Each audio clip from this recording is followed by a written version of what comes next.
Meet Team Canada. When most think of Canada, immediately hockey comes to mind. Well, these men are redefining the boundaries of their nation's greatest sport. This is the men's national indoor field hockey team. This is Shank.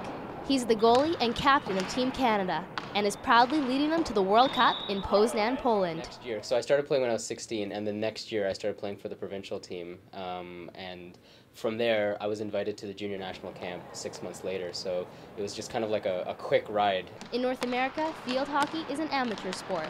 Adam L. Lee, an employee in the Ryerson Sports and Rec department and the assistant captain of Team Canada, clarifies the level at which his team plays at.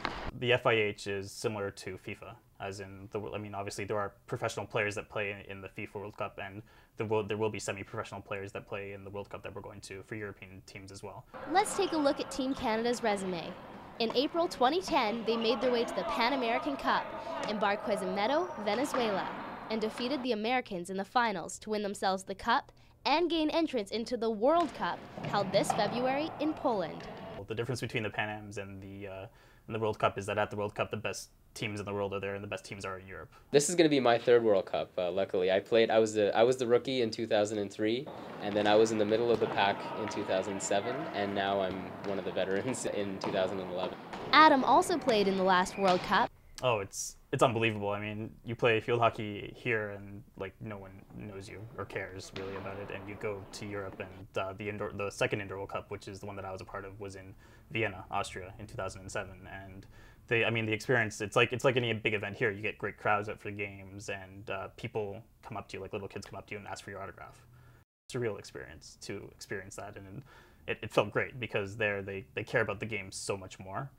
Aside from the trips to Venezuela, Vienna, and Poland, they also travel for training camps. In December, they were in Russia and were supposed to go to Austria as well, but their funds wouldn't permit the trip. All of this traveling per year costs more than $100,000. Where does this money come from?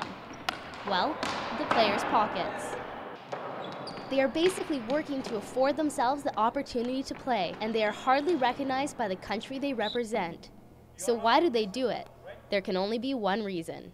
I love it. I love doing this, and hockey is something that, it's just in my heart right now. Team Canada is based right here in Toronto.